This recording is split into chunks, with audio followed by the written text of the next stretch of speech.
Hi అండి, welcome back to our channel. భోగభాగ్యాల భోగికి ఆ పేరు ఎలా వచ్చింది, భోగి పళ్ళ ప్రాముఖ్యత ఏమిటో తెలుసా? ఆ రోజు ఏమేమి ముగ్గు వేస్తారో తెలుసుకుందాము. తెలుగు రాష్ట్రాలతో పాటు దక్షిణాది రాష్ట్రాల్లో మకర సంక్రాంతి పండుగకు ముందు రోజు వచ్చే భోగి పండుగను ఘనంగా జరుపుకుంటారు. ఈ పండుగ సందర్భంగా పిడకలను, కట్టెలను, పాత వస్తువులను, భోగి మంటల్లో వేడుకలను ప్రారంభిస్తారు. ఈ సందర్భంగా భోగి పండుగ ఎలా వచ్చింది, ఎందుకని భోగి మంటలు వేస్తారు, దీనివల్ల కలిగే ప్రయోజనాలు ఏంటో మనం తెలుసుకుందాము.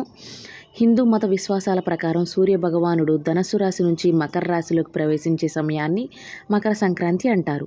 ఈ పండుగకు సరిగ్గా ఒకరోజు ముందు భోగి పండుగను జరుపుకుంటారు. ఈ పవిత్రమైన రోజున తెల్లవారుజామున నిద్రలేచి భోగి మంటలు వేస్తారన్న విషయం అందరికీ తెలిసిందే.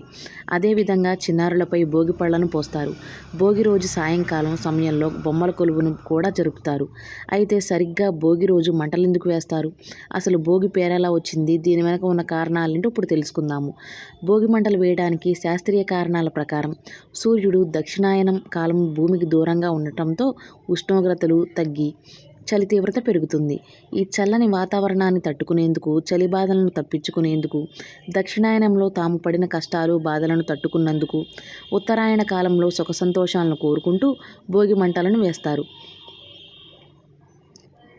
భోగి ఎందుకు జరుపుకుంటారంటే, బుగ్ అనే సంస్కృత పదం నుంచి భోగి అనే పదం వచ్చిందని చరిత్ర ద్వారా తెలుస్తుంది.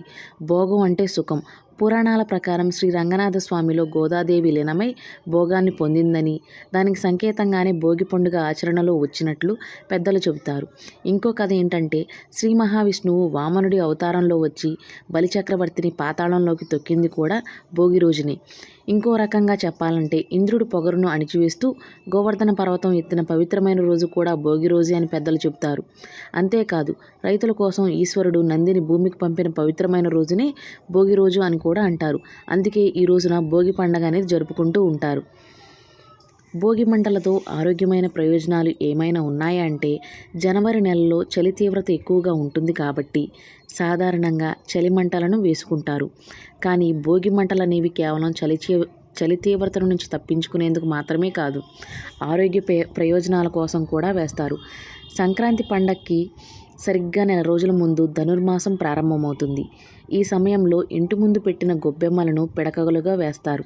వాటిని భోగి మంటల్లో వేస్తారు. వీటిని కాల్చడం వల్ల గాలి శుద్ధి అవుతుంది, సూక్ష్మక్రిములు నశిస్తాయి, మనకు శ్వాసకోశకు సంబంధించిన అనేక రోగాల నుంచి ఉపశమనం లభిస్తుంది. ఈ భోగి మంటల్లో పిడకలతో పాటు రావి, మామిడి, మేడి, ఔషధ చెట్ల కలప, ఆవు నెయ్యి వేస్తారు.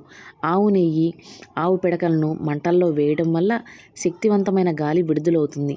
అందుకే భోగి మంటలను ప్రతి పల్లెటూళ్ళలో విధిగా వేస్తారు. అంతేకాదు, ఊళ్ళో ఉండే వారందరినీ, కులాలకు అతీతంగా అందరినీ ఒకచోట చేర్చి ఐకమత్యం పెంచడంలో కూడా భోగి ఎంతగానో ఉపయోగపడుతుంది. అలాగే అగ్నిదేవుణ్ణి ఆరాధిస్తూ వాయుదేవునికి గౌరవం ఇచ్చినట్టుగా కూడా భావిస్తారు. బొమ్మల కొలువు అనేది భోగి పండుగ రోజున సాయంత్రం వేళల్లో నిర్వహిస్తూ ఉంటారు. ఇదే రోజున చిన్నారుల తలపై భోగి పళ్ళను పోస్తారు. ఇదే రోజున బదరీవనంలో శ్రీహరిని పిల్లాడిగా మార్చి దేవతలంతా బదరీ పళ్ళతో అభిషేకం చేశారు. అవే కాలానుగుణంగా వచ్చిన మార్పులలో భోగి పళ్ళుగా మారాయి. వీటితో పాటు పూలు, శనగలు కూడా కలిపి చిన్నారులపై వేయడం వల్ల వాళ్ళు ఆయురారోగ్యాలతో వర్ధిల్లుతారని చాలామంది నమ్ముతారు. భోగి రోజున వేసే ఈ చేప ముగ్గు ఎంతో ప్రత్యేకమైనది. ఎందుకంటే సూర్య భగవానుణ్ణి మనం ఎక్కువగా పూజిస్తూ ఉంటాం కదా.